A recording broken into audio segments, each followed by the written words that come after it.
Monica Sharma from New English Junior College, Commerce Department. I am today taking your economics, that is 12th standard economics, chapter 3, and today is our 6th lecture on this chapter 3.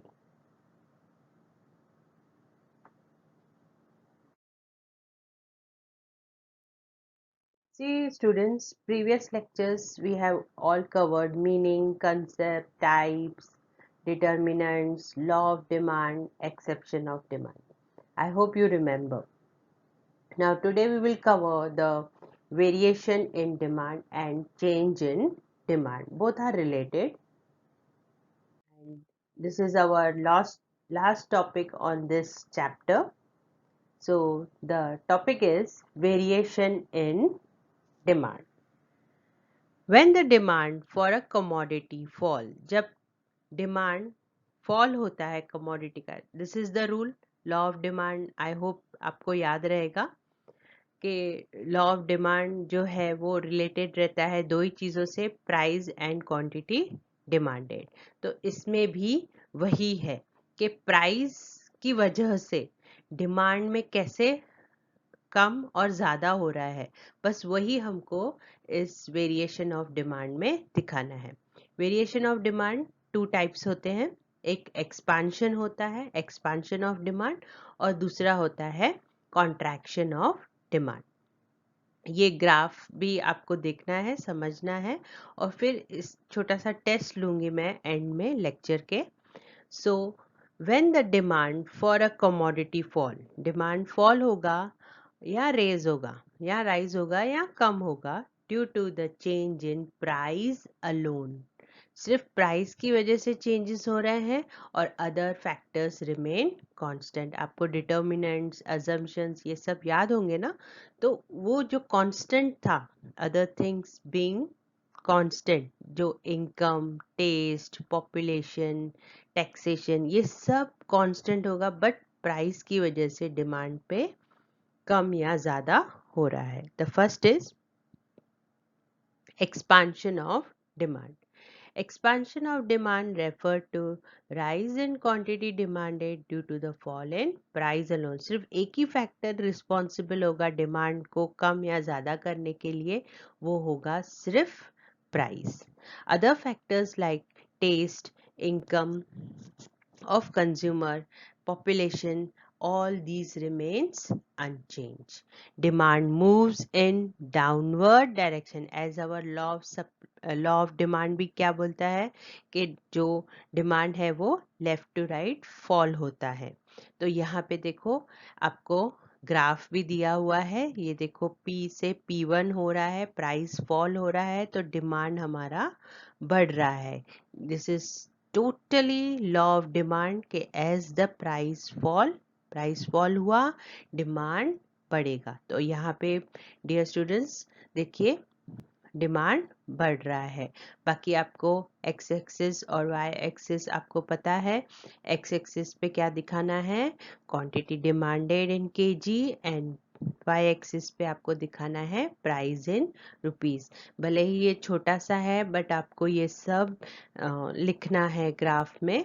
और यहाँ पे ये arrow भी देना है कि price fall हो रहा है तो डिमांड हमारा ए से बी तक बढ़ रहा है. देखो ये क्वांटिटी डिमांड बढ़ गया. देखो क्यू, पी क्यू हमारा पहले जो नॉर्मल प्राइस था उस पे डिमांड था, फिर जैसे ही प्राइस फॉल हुआ P1 से तो हमारा क्वांटिटी डिमांडेड Q1 तक हो गया. ये आप देख सकते हैं यहाँ पे अच्छे से. तो ये देखिए एक्सपांशन हुआ है, ये देखिए यहाँ से Q से Q1 तक ये एक्सपांड हो गया, मतलब बढ़ गया हमारा डिमांड. ठीक है स्टूडेंट्स, यहाँ पे देखिए. फिर आपको जैसे मैंने पहले बताया था, जैसे ही आप ग्राफ बनाओगे उसको थोड़ा सा एक्सप्लेन करना ही है. ये this shows the downward movement on the same demand curve. यहाँ पे आपको ये पॉइंट्स एक्सप्लेन करनी है ए से बी तक और क्यू से Q1 तक. This shows the expansion of demand.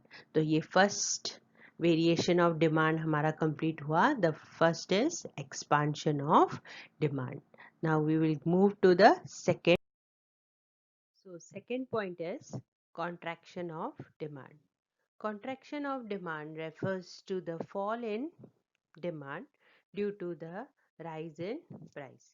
The only factor for variation is price alone. Price कम ज़्यादा होगा तो डिमांड पे फर्क पड़ेगा एंड अदर फैक्टर्स जैसे taste, income, size of population, taxation, fashion, ये सब रिमेन्स अनचेंज तो ही कॉन्ट्रैक्शन ऑफ डिमांड पॉसिबल है, अदरवाइज नहीं.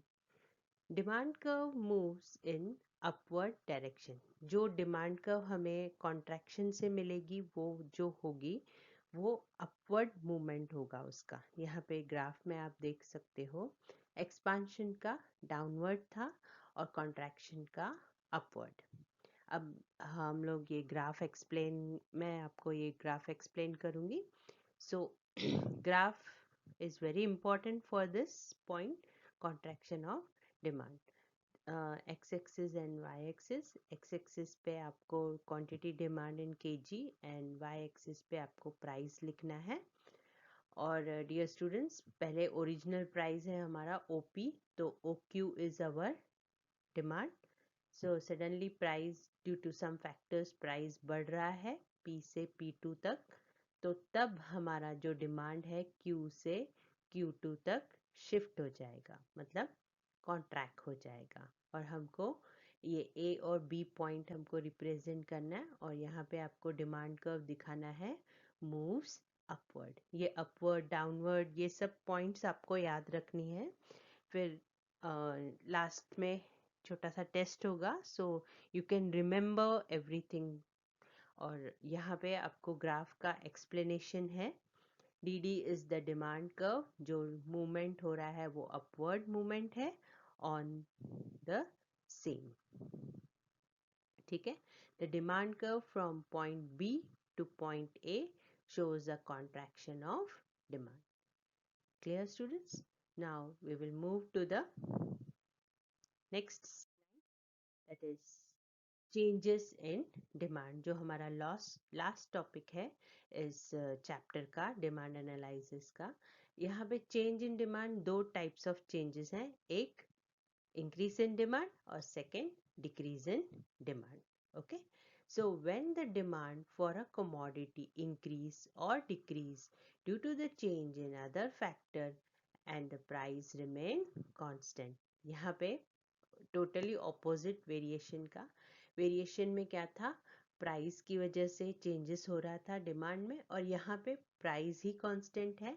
अदर थिंग्स जो कांस्टेंट थी वो चेंजेस हो रहे हैं. अदर थिंग्स जैसे कि taste, habit, income, taxation, population, consumer taste, climatic conditions, ये सब हमारे अदर फैक्टर्स हैं जो हमने डिटर्मिनेंट्स में किए.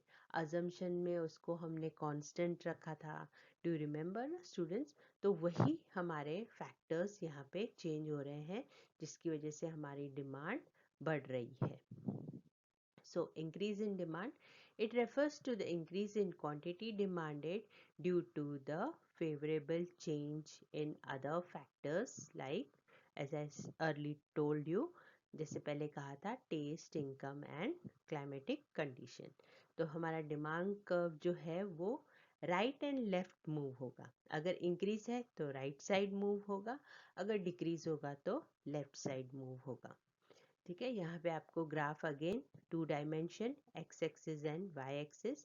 एक्स एक्सिस पे आपको क्वांटिटी डिमांड दिखाना है, वाई एक्सिस पे प्राइस. अब यहाँ पे हम ग्राफ एक्सप्लेन करेंगे. Zero zero to P is our original price, तो हमारा ओ क्यू और zero to Q is our demand.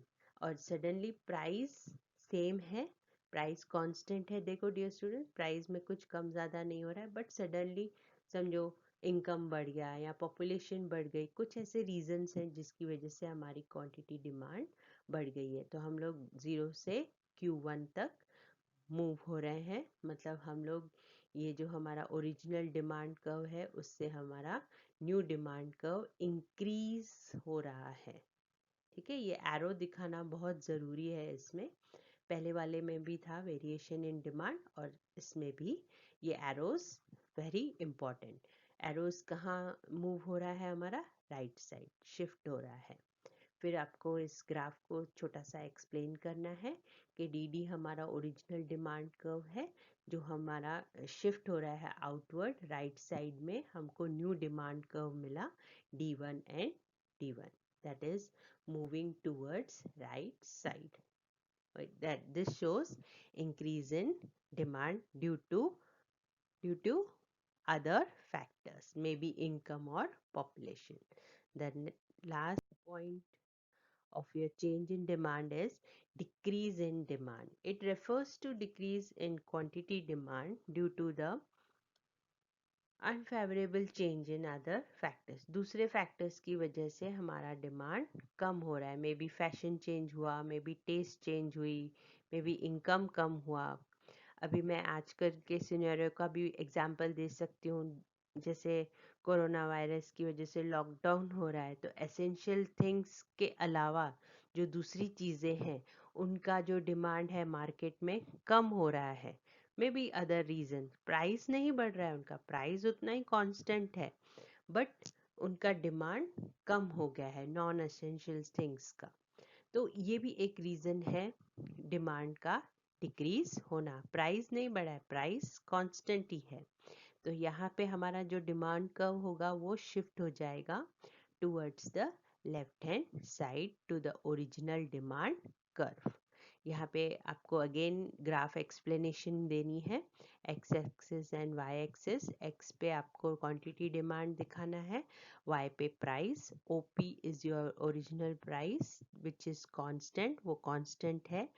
फिर आपका पहले डिमांड ज़्यादा है, समझो for example non essential things, तो O Q is your demand का demand and you get the D simple dd, and due to some reasons demand fall or decrease, और you will get आपको एक new demand curve मिलेगा that is D2। That is वो कहाँ shift हो रहा है? Left hand side, inward. Inward ये देखिए, इनवर्ड अंदर की तरफ डिक्रीज हुआ है and you get the decreased curve, demand curve. So students, हमने दो तरह के डिमांड किए, एक वेरिएशन और दूसरा चेंज इन डिमांड। वेरिएशन में दो, एक्सपेंशन एंड कॉन्ट्रैक्शन। चेंजेस में दो, डिक्रीज एंड इंक्रीज। ठीक है, अब आपका छोटा सा टेस्ट लूंगी मैं। Test yourself on your screen. आपको ये एग्जाम पॉइंट ऑफ व्यू से ये न्यू ऐड किया हुआ है बोर्ड की तरफ से, और ये आपके टेक्स्ट बुक में से ही लिया है। आपको डायग्राम को आइडेंटिफाई करना है, ऑब्जर्व करना है, और उसके बेस पे जो क्वेश्चंस पूछे गए हैं वो आपको आंसर्स देने हैं। ये आपको मेरे ख्याल से 2 या 3 मार्क का पूछा जाएगा एग्जाम में, बोर्ड एग्जाम में।